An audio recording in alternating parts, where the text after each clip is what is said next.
तुमने अपने फॉर्म को रिसेट किया ताकि हम फ्रेश वैल्यूज़ ले सकें और ताकि हम दोबारा उनको क्यूरी में पास करें। तो फॉर एग्ज़ाम्पल हमने एक नया ईमेल एड्रेस लिखा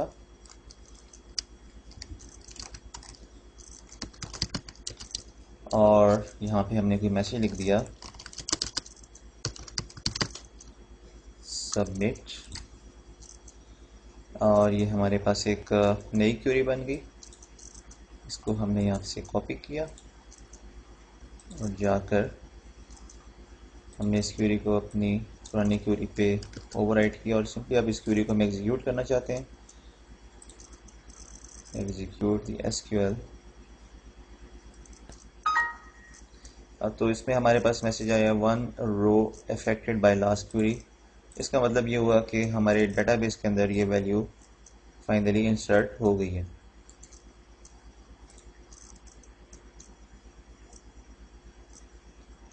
डेटाबेस की टेबल के अंदर वैल्यूज़ को हमने जब डिस्प्ले करवाया तो हम देख सकते हैं कि ये वाली जो रो है ये अभी जस्ट रिसेंटली ऐड हुई है। तो इस तरीके से हमने एक टेक्निक देखी कि जब भी हम कोई अपनी इंसर्ट की क्यूरी लिखें या कोई और क्यूरी लिखें, सिलेक्ट की क्यूरी लिखें, तो हम उसको साथ साथ डेटाबेस पे डायरेक्टली रन करके वेरीफाई भी कर सकते हैं कि क्या क्यूरी के सिंटैक्स में कोई मिस्टेक तो नहीं है। उसके बाद अब हम अपनी इस क्यूरी को डायरेक्टली डेटाबेस के ऊपर सेंड करेंगे और उसके लिए हमारे पास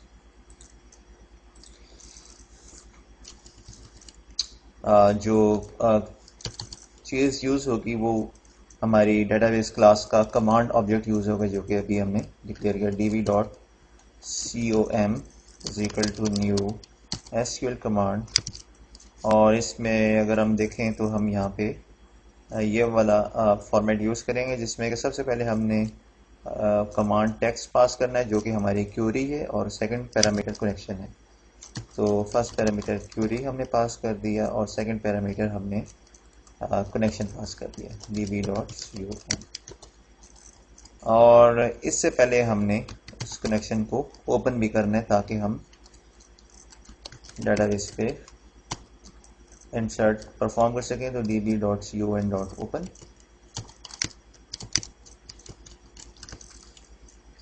और उसके बाद अब हमने इस क्यूरी को एग्जीक्यूट करना है, लेकिन सबसे बेस्ट तरीका ये है कि जब भी आप डेटाबेस पे क्यूरी को एग्जीक्यूट करें तो उसको ट्राई और कैच ब्लॉक में आप उसको लिखें ताकि एक्सेप्शन अगर कोई आए या डेटाबेस की तरफ से कोई फेलियर आए क्यूरी में तो वो आपकी एप्लीकेशन पूरी की पूरी एरर मैसेज न शो करे, बल्कि जस्ट एक छोटा सा एरर मैसेज हो जो कि आप कहीं प्रिंट करवा सकें। तो उसके लिए सिंपली आपने ट्राई और कैच एक्सेप्शन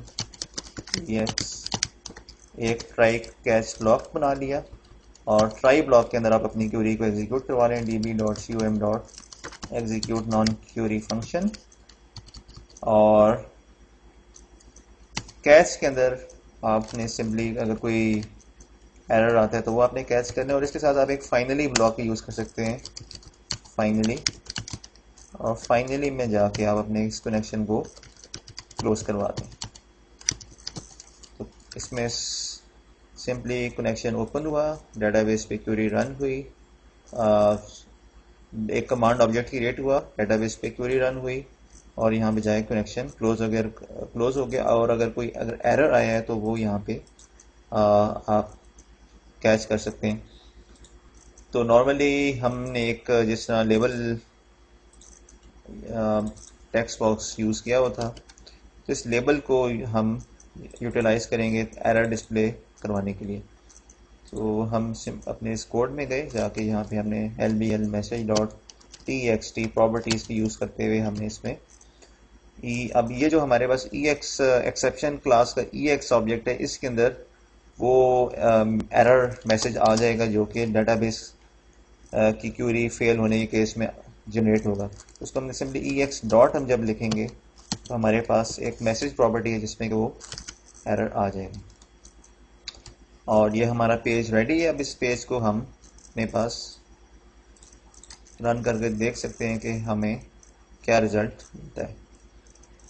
ये जो एरर आ रहा है ये इसलिए आ रहा है कि ऑलरेडी इस एप्लीकेशन के अंदर मेरा डेटाबेस से कनेक्शन ओपन हुआ हुआ है, जिसको पहले मैंने जाके क्लोज करना होगा। सिंपली आपने इस के ऊपर राइट क्लिक किया अपने डाटा कनेक्शंस में और इसको आपने क्लोज कनेक्शन कर दिया।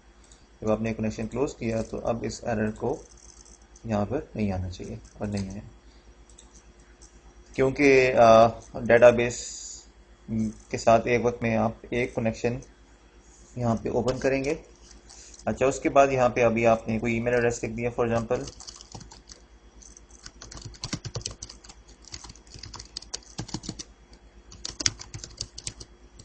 जेंडर सेलेक्ट कर लिया, दिस इज कोई मैसेज लिख लिया, और जब सबमिट किया तो हमने देखा कि हमारे पास एक एक्सेप्शन आई है, fail to update database because the database is read only. तो ये जो एरर मैसेज है ये आपके उस लेबल में आया है जहाँ पे कि आपने उस एरर मैसेज को असाइन किया हुआ था। तो ये बेसिकली हमारा ये कैच ब्लॉक एग्जीक्यूट हुआ है उस एरर की वजह से। अगर वो ये एरर ना होता तो हमारा ये ट्राई ब्लॉक एग्जीक्यूट होना था और उसके बाद फाइनली ब्लॉक एग्जीक्यूट होना था। तो इस एरर को हम चेक करते हैं कि ये एरर क्यों आया है। तो अपनी क्यूरेट को टेस्ट करने के लिए हम कोई वैल्यूज़ यहाँ पे डाल के चेक करते हैं।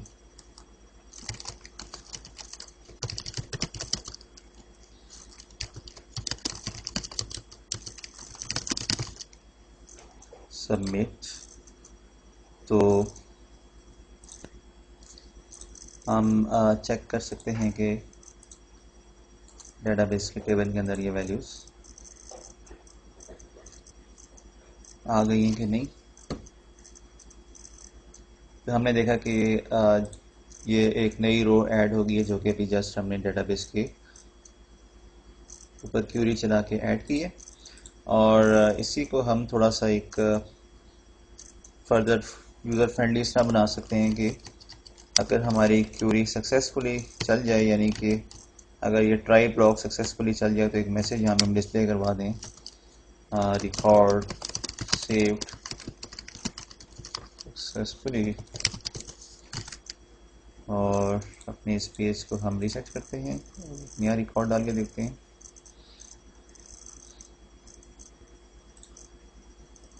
तो एरर इसलिए आया है कि हमारा ऑलरेडी डेटाबेस से कनेक्शन ओपन है, इसको सिंपली जाके हमने यहाँ पे क्लोज कर दिया। जब हमने कनेक्शन क्लोज कर दिया तो इस पेज को रीसेट कर दें और अब हमें ये एरर शो नहीं हो रहा। एक और रिकॉर्ड ऐड करके देखते हैं,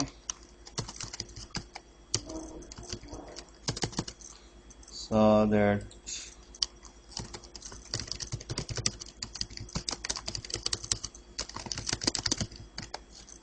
सबमिट। तो हमने देखा कि रिकॉर्ड सेव सक्सेसफुली, हमें एक साथ एक इस दफ़ा मैसेज भी शो हो गया है। और इस रिकॉर्ड को जाके हम अपने इस टेबल में दोबारा चेक कर सकते हैं।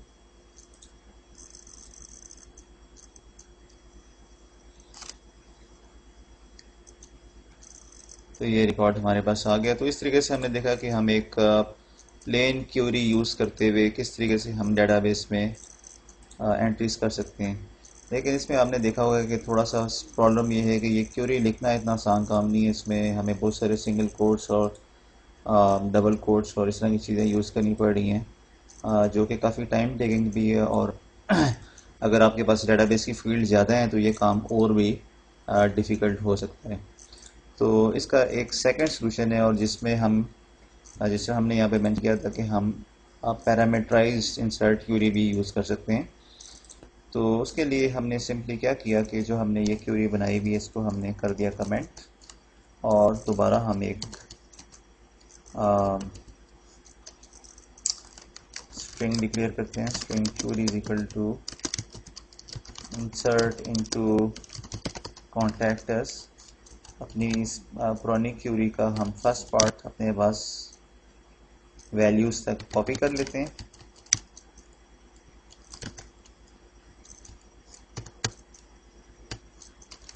ये और मैं ये चाहता हूँ कि सेकंड लाइन जो है इस क्यूरी की मैं नेक्स्ट वैल्यूज़ पार्ट जो नेक्स्ट लाइन में लिखूँ, और लेकिन उसके लिए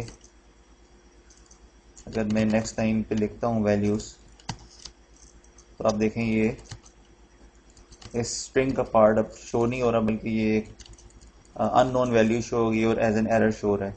तो ASP.NET में एक स्ट्रिंग को मल्टीपल लाइंस लिखने के लिए एक सिंपल तरीका है, जो कि हम एक @ साइन को हम यूज़ कर लेंगे वेरिएबल नेम से पहले। तो अब जो है इस स्ट्रिंग को हम मल्टीपल लाइंस में लिख सकते हैं। सिंपली आपने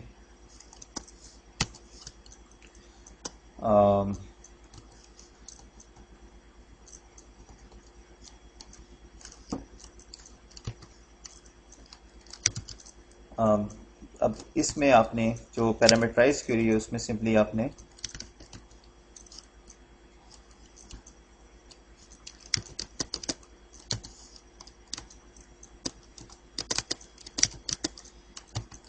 पैरामीटर्स,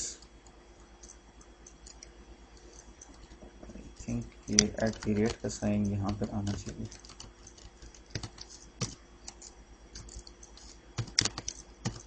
हाँ, तो ये @ का साइन हमने यहाँ पे यूज़ कर लिया। तो अब हमें कॉन्केटेनेशन किए बगैर ही हम इस स्ट्रिंग को 2 लाइनों में ले सकते हैं।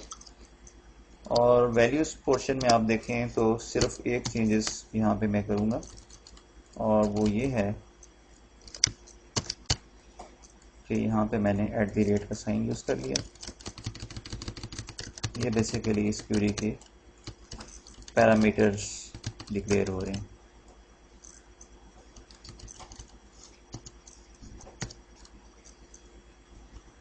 और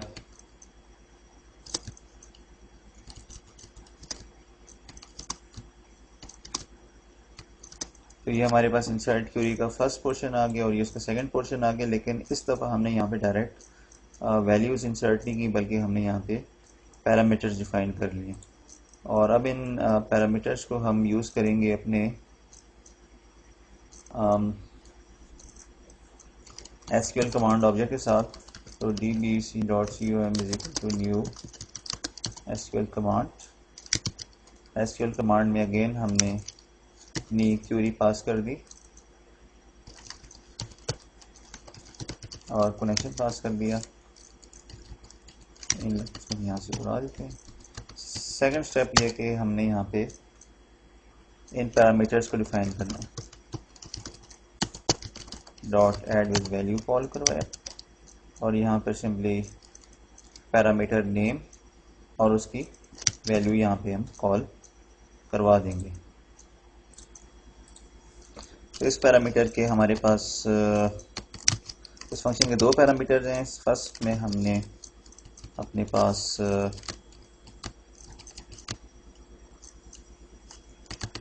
पैरामीटर नेम लिखना है, उसके बाद हमें इसकी वैल्यू लिखनी है।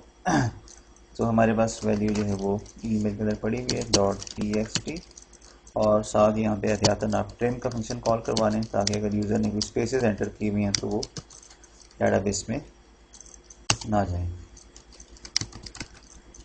सिंपली इसको दोबारा हम कर लेते हैं copy paste, second parameter name और txt name.text, सेकंड पैरामीटर बन गया। थर्ड पैरामीटर .add_with_value और ये है as, ddl age.selected value, db.unlock_parameters.add_with_value, और ये हमारे पास आगे जेंडर,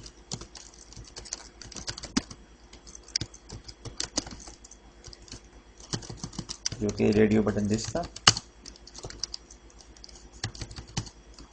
selected value,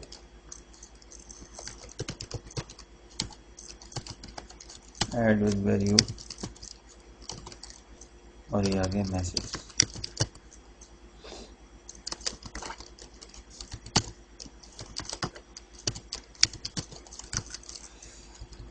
तो ये हमने सबसे पहले क्या किया, हमने एक सिंपल एक स्ट्रिंग डिक्लेयर की जिसमें हमने अपनी इंसर्टेड क्वेरी लिखी और उसमें हमने कुछ पैरामीटर्स डिफाइन कर लिए। इन पैरामीटर्स का मतलब ये है कि इसमें हमने वैल्यूज़ इनमें असाइन करनी है। तो वो वैल्यूज़ हमने जाके यहाँ पे वैल्यूज़ असाइन कर दी इन पैरामीटर्स में। जब इन पैरामीटर्स में वैल्यू असाइन हो गई है तो बाकी स्टेप्स एज इट इज़ हैं, जिसमें कि हमने ट्राई के अंदर db dot execute non query function अपना कॉल करवा दिया। और हम इस पेज को टेस्ट करते हैं रन करके।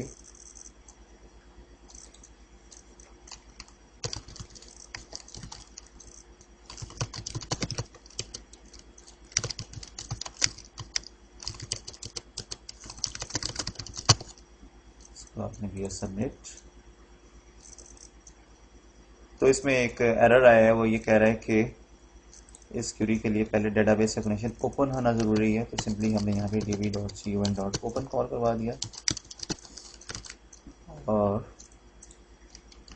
अपनी इस क्यूरी को हम दोबारा रन करके देख लेते हैं। सबमिट। तो हमने देखा कि हमारा ये रिकॉर्ड भी डेटाबेस में सक्सेसफुली सेव हो गया है। तो एक क्विक तरीका कि हम साथ साथ देखते जाएं कि हमारा रिकॉर्ड कितना सेव हो गया। हम एक नया पेज ऐड कर लेते हैं, फाइल न्यू फाइल, इसका नाम हम फॉर एग्जांपल कर लेते हैं records.aspx एट। इसके हम गए डिज़ाइन के अंदर और डिज़ाइन के बाद हम गए view tool box. Tool box में से हमने एक ग्रिड व्यू सेट करके अपने इस पेज पे डाल दिया। सिंपली ऑटो फॉर्मेट में जाएं, कोई एक स्टाइल सेट कर लें, ओके। उसके बाद configure data source database, okay. यहाँ से हमने contact us connection strings set कर ली और हमें दो टेबल दिखा रहा है, जिसमें ये वाला हमारा कॉन्टैक्ट अस का टेबल है, जिसमें कि हमने सारी की सारी फील्ड्स को सेलेक्ट कर लिया और फिनिश कर दिया। तो अब अगर मैं यहाँ पे अपना records.aspx पेज कॉल करूँ तो उसको मुझे करंट रिकॉर्ड्स दिखाने चाहिए।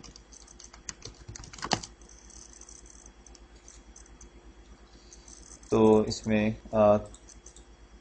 डेटाबेस का थोड़ा सा इशू है, जो कि हम चेक करते हैं कि इस एरर की वही रीज़न हो सकती है कि हमारे पास ये कनेक्शन यहाँ पे ओपन हुआ है। इसको क्लोज़ कर दें, क्लोज दिस कनेक्शन, और सिंपली जाके इसको पेज को रीलोड कर लें और इसको थोड़ा सा मज़ीद देखना पड़ेगा थोड़ी देर के लिए ये कनेक्शन।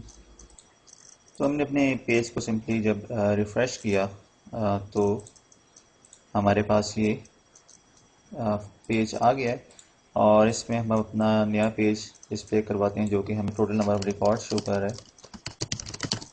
तो ये हमारे पास जो हमने अभी ग्रिड व्यू एंटर किया था, तो जो कुछ भी हमने अपने कॉन्टैक्ट अस टेबल में रिकॉर्ड्स डाले हैं वो हम यहाँ पे साथ साथ शो भी कर सकते हैं। तो इस मेथड में हमने ये देखा कि हम किस तरीके से using the parameterised insert query हम डेटाबेस में वैल्यूज़ को इंसर्ट करवा सकते हैं। और आखिरी तरीका है डेटाबेस में वैल्यूज़ को इंसर्ट करवाने का by using the stored procedure. तो उसके लिए सिंपली हम अपनी डेटाबेस में जाएंगे, जो कि हमारी एसक्यूएल सर्वर की डेटाबेस है, और उसमें हमने क्लिक किया प्रोग्रामेटिकली, इसके ऊपर राइट क्लिक और यहाँ पे हमारे पास क्लिक किया और स्टोर प्रोसीजर्स के ऊपर जब हमने राइट क्लिक किया तो हमारे पास एक ऑप्शन है न्यू स्टोर प्रोसीजर। तो ये एक बाय डिफ़ॉल्ट हमें ये सिंटेक्स यहाँ पे अवेलेबल हो रहा है, जिसपे कि हम एक स्टोर प्रोसीजर जो है वो क्रिएट कर सकते हैं और उसमें हम डिफरेंट यहाँ पे वैल्यूज चेंज करके तो हमारे पास इस तरीके से स्टोर प्रोसीजर आ सकता है। तो ऑब्वियसली ये सारे का सारा सिंटेक्स हम यूज़ नहीं करेंगे, बल्कि हम इसे काफ़ी एक सिंप्लीफाइड सिंटेक्स यूज़ करेंगे ताकि हम अपनी सिंपल एक इंसर्ट क्यूरी यहाँ पे लिख सकें। और उसके लिए हम अपने पास एक जो ऑलरेडी एक रनिंग सैंपल है उससे हम हेल्प ले लेते हैं ताकि हम एक सिंप्लीफाइड स्टोर प्रोसीजर यूज़ कर सकें। ये एक प्रोसीजर हमारे पास बना हुआ है, इसी को हम वहाँ पे यूज़ कर सकते हैं। सिंपली हम इसका सिंटेक्स चेंज कर लेंगे।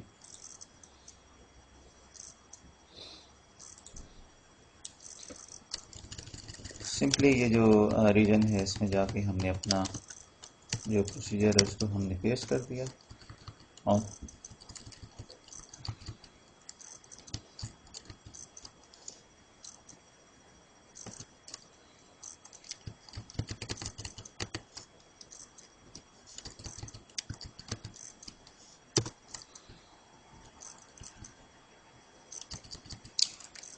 तो ये हमारे पास एक बेसिक सिंटैक्स है स्टोर प्रोसीजर का, जिसमें कि अभी हम अपनी वैल्यूज़ डालेंगे। और इसमें सबसे पहले हमने यहाँ पर अपने जो पैरामीटर्स हैं वो डिक्लेयर करेंगे, जो कि स्टोर प्रोसीजर को हम पास करें, और वो पैरामीटर्स हमें अपनी इस डेटाबेस से मिल जाएंगे, कॉन्टैक्ट अस डेटाबेस से।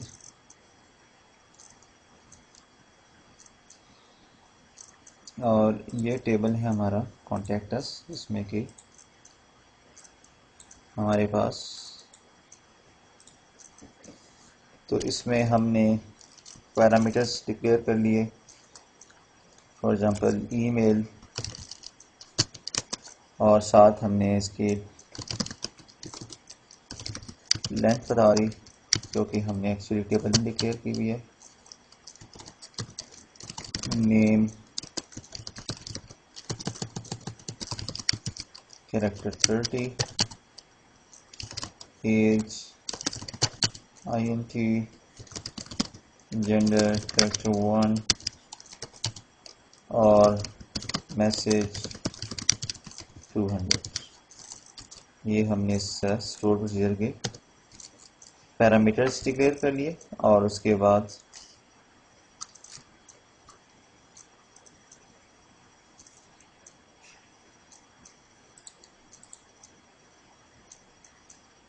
अब हम यहाँ पे इस प्रोसीजर के अंदर हम इंसर्ट क्वेरी लिखेंगे, जो हम यही वाली क्वेरी एज इट इज़ हम यहाँ पे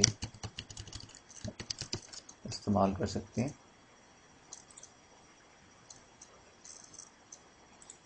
इस प्रोजेक्ट को हम क्लोज कर देते हैं क्योंकि हम इसकी यूज़ नहीं कर रहे। ये हमने एज इट इज़ क्वेरी यहाँ पे पेस्ट कर दी।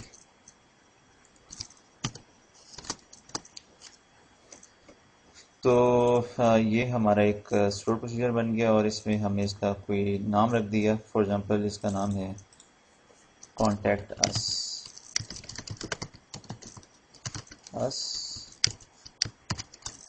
ये हमारे स्टोर प्रोसीजर का नाम हो गया। और अब इसको हम सिंपली रन करके देख सकते हैं कि इसमें कोई एरर तो नहीं है। इस प्रोसीजर को हमने साथ पार्स किया, और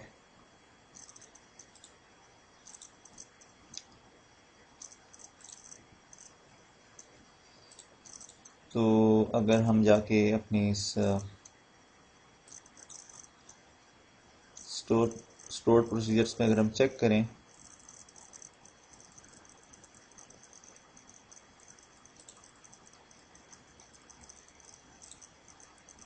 तो हमारे पास ये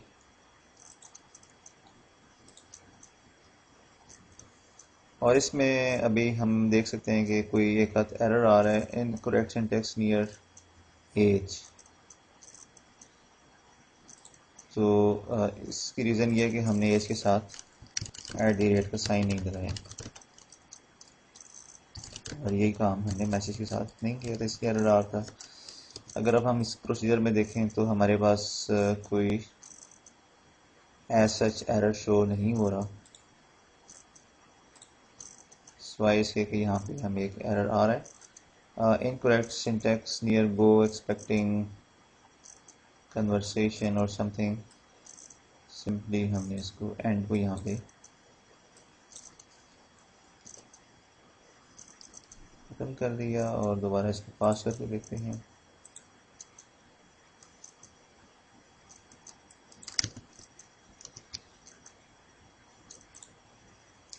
तो फाइनली आपने देखा कि हमें मैसेज हो रहा है क्यूरी एग्जीक्यूटेड सक्सेसफुली। तो ये एक बेसिक स्टोर प्रोसीजर है जो कि हम यूज़ कर सकते हैं। इसका सिंपल सिंटेक्स यही है। ये सारे के सारे कमेंट्स हैं जिनको हम आराम से रिमूव कर सकते हैं। बाकी चीज़ें पहले से मौजूद हैं। सिंपली हमने यहाँ पे पैरामीटर्स डिफाइन किए हैं और यहाँ पे अपनी इंसर्ट की क्यूरी डिफाइन कर ली है। अब हम इस स्टोर प्रोसीजर को अपने पास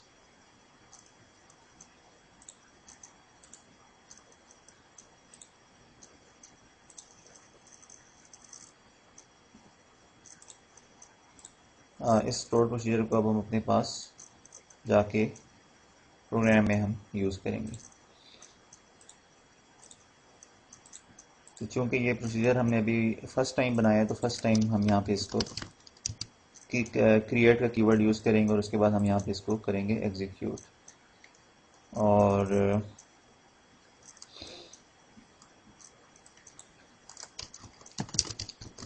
अब अगर इसको हम एग्जीक्यूट करें तो अब हम देख सकते हैं कि हमारे पास ये प्रोसीजर सक्सेसफुली एग्जीक्यूट हो रहा है। तो फर्स्ट टाइम जब भी हम ये प्रोसीजर एग्जीक्यूट करेंगे तो हमने यहाँ पे क्रिएट यूज़ करना है और इसके बाद इसको जब हम रिफ्रेश कर दें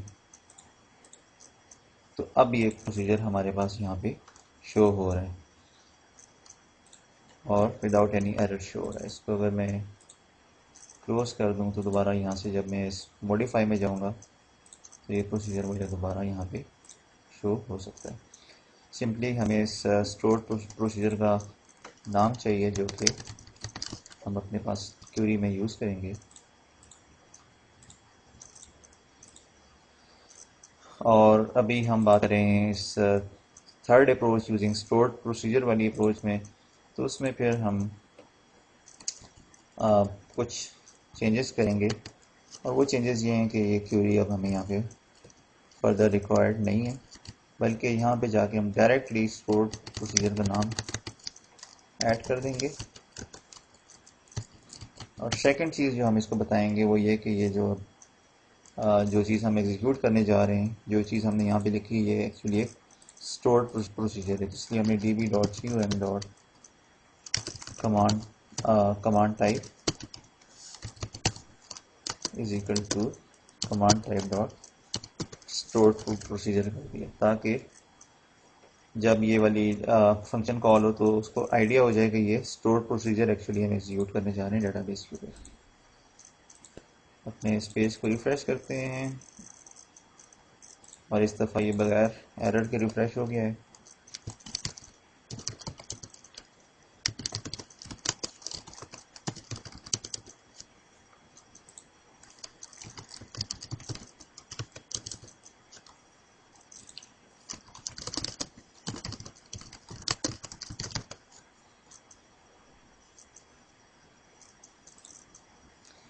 तो हमने देखा कि हमारा ये रिकॉर्ड डेटाबेस में सेव हो गया है और इसको हम वेरीफाई करने के लिए सिंपली अपने इस पेज को रिफ़्रेश कर लेते हैं। तो हमने देखा कि ये हमारे पास रिकॉर्ड यहाँ पे शो हो रहा है।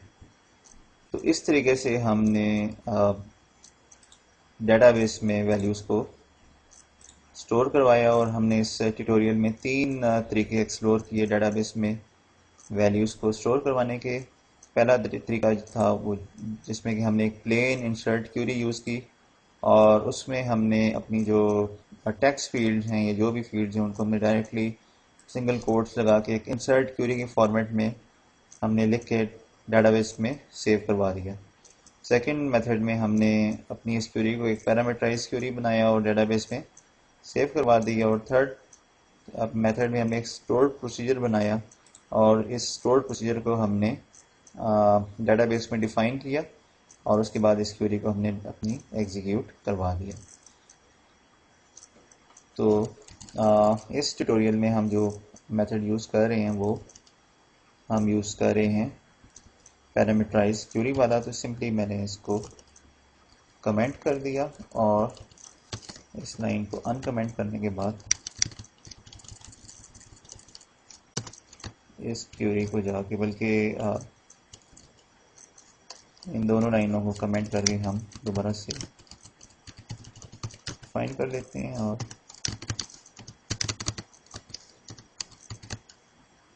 यहाँ भी सिंपली हमने अपनी इस क्यूरी को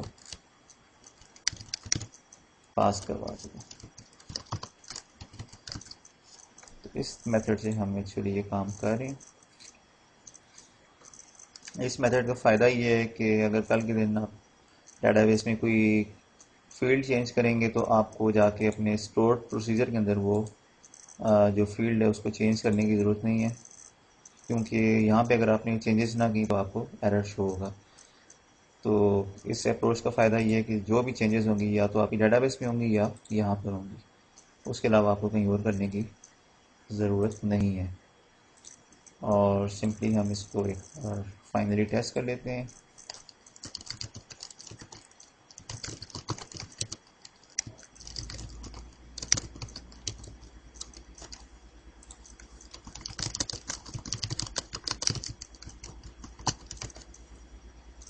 सबमिट, तो एक एरर आ रहा है इनकरेक्ट सिंटैक्स नियर स्लैश, और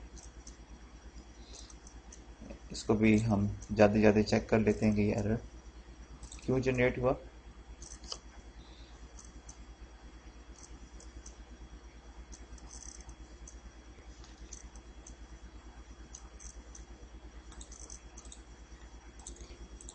तो इसको चेक करने के लिए सिंपली हमने जाके अपने कोड को एक बार देखना है। तो हम देख सकते हैं कि ये डबल स्लैशेस हमने डाली हुई जिसकी वजह से ये एज एन एरर ये इंसर्ट क्यूरी हमारी ख़राब हो रही है, जिसकी वजह से सिंपली इन स्लैशेस को हमने रिमूव कर दिया और दोबारा जाके अपनी इस क्यूरी को